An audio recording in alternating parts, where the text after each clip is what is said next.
नमस्कार दोस्तों, स्वागत है आपके अपने YouTube चैनल में। दोस्तों आज लेकर आया हूँ नए संडे नई स्टोरी के साथ, जिसका शीर्षक है दोस्तों भूत या रास्ता। मुझे आज भी याद है, मुझे लगता था कि उस रास्ते से जाना ठीक नहीं होगा, लेकिन ऐसा नहीं था, क्योंकि वो रास्ता जाने लायक ही नहीं था।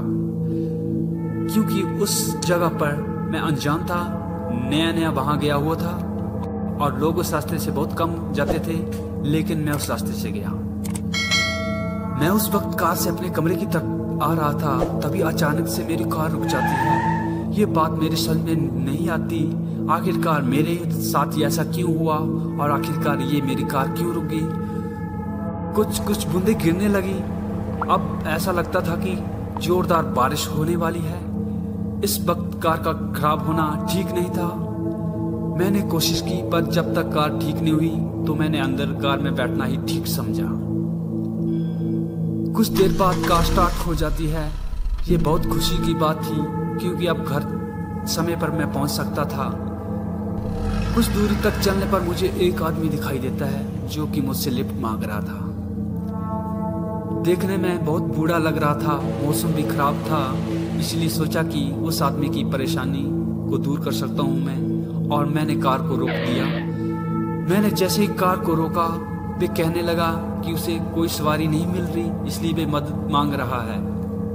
उसकी बात पर मैंने कहा कि कोई बात नहीं, आप बैठ जाइए। कुछ समय बाद ही वे कार में बैठ चुका था और उसके बाद मैं उससे बातें करते हुए धीरे धीरे आगे बढ़ने लगा। बारिश बहुत तेज से होने लगी, रास्ते भी बहुत सुनसान थे, कोई दिख नहीं रहा था, मौसम भी बहुत अच्छा नहीं लग रहा था। कार भी उस बारिश में बहुत धीरे और बहुत मुश्किल से चल रही थी।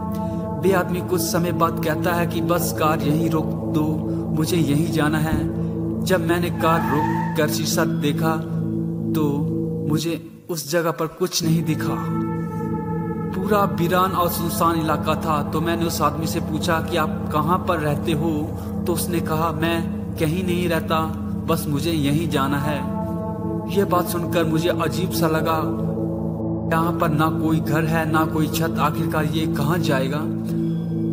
बाहर बारिश बहुत हो रही थी, बिजली भी चमक रही थी, मौसम वैसे भी बहुत डरावना था। इसलिए मैंने दोबारा उस आदमी से कहा कुछ देर रुक जाइए, थोड़ा मौसम शांत हो जाए तब चले जाइएगा।